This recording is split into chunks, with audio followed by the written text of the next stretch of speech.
I'd love to share with you some stories from me and from some people who've acknowledged that the priorities in our lives sometimes promise happiness, but can lead to the opposite.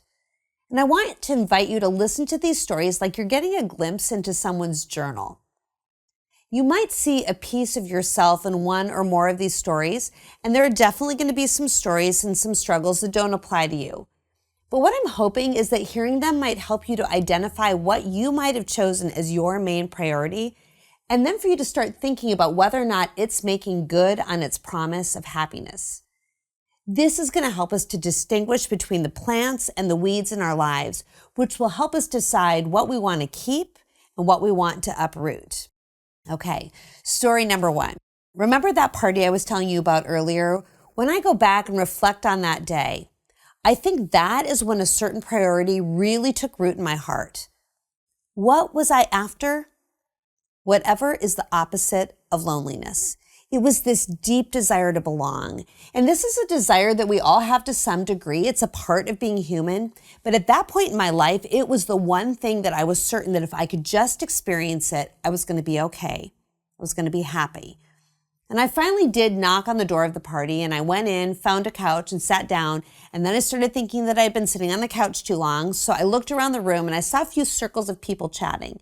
I thought, well, how hard can it be to join? So I got up, I walked over smiling, and I'm trying to look easygoing, like I'd be a nice addition to the group, someone worth making a little space for.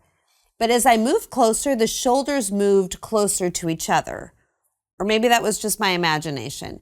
So then I was like, well, maybe if I stand a little closer, kind of at an angle, able to hear the conversation and maybe laugh at the right time, then one of them would glance over at me with surprise, not having realized I'd been standing there and would include me. But the seconds I stood there felt like hours. And finally, eyes flicked over at me, traveled from my neck down to my shoes, and then back up. No smile was offered, but a little room was made. So there I stood, surrounded by people, but never having felt more lonely. The group conversation was in another language, which was totally appropriate because I was in a foreign country. And I was straining to follow what everybody was talking about, was exhausted by the effort. And then I began to pick up another conversation in the room because it was in English. And so I was listening in. And it was this total relief to be able to understand what was being said. But then I realized that the subject of their discussion was me. This group of well-dressed, elegant women was talking about the ways in which I was failing to fit the mold of what it took to belong to this particular group.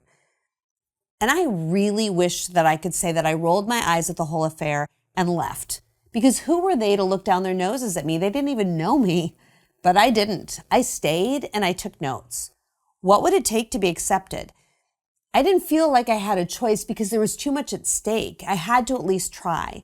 I knew isolation would only make me more miserable. Loneliness is such a hard thing to explain. It isn't fixed by being surrounded by people, even ones who occasionally smile at you. It's what it feels like when you realize there's no one you can be fully honest with. You know the edited version of yourself that is most likely to be accepted, so that's what you offer. And sometimes I realize that it's been months since I've really opened up to anyone about what is going on in my life. And people might think they know me, but I worry that if they knew all of me, they'd probably walk away. Sometimes I'm afraid of not being enough. Sometimes I feel like I'm too much. And either way, I'm worrying that just being me will earn me a seat on the outside of the circle. And I'll be able to see what's going on, but I won't be invited in. I won't belong. I won't be one of them. I'll be looking in the window, observing their togetherness through the glass, longing to feel at home, to be a part of things, to be one of the ones that will obviously get a call and be included because I'm an integral part of the clan. Do you ever wonder what it takes to gain admittance to a group? Like whether or not you have to change who you are? We don't want to be lonely, but we don't want to negotiate who we are in order to belong. And we end up experiencing two different negotiations, one within and one without. So that internal negotiation is taking place within our heads. This is where we're pointing out to ourselves all the things that are complicated about us, the things that we hate, the things that we want to change.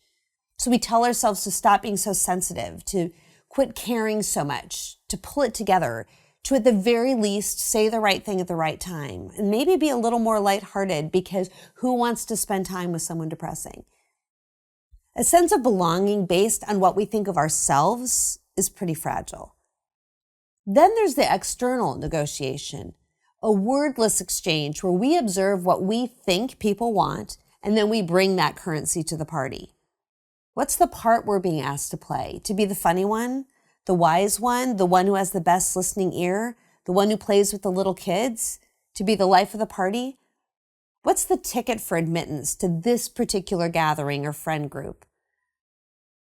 I see the allure of being part of a tribe, but it seems to me that for all the groups I have observed, there's this list of things that I have to believe and do in order to be allowed to stay. And as long as I don't deviate from those requirements, I have a good chance of belonging. But what if I disagree? What if there's no one group where all that I believe and all that I am is a perfect fit? I don't want to be included just because I'm like-minded. I want to be received by people who hold space for and aren't threatened by disagreement, who can come together with respect and love after honest conversation. And I don't want to just fit in. I want to feel loved and safe and a part of something bigger than myself so that when I feel small and vulnerable, I can believe even a little bit that it isn't all up to me. Don't you? What are you longing for? Do you want to belong to someone who won't change, won't leave, won't die? Is that even possible?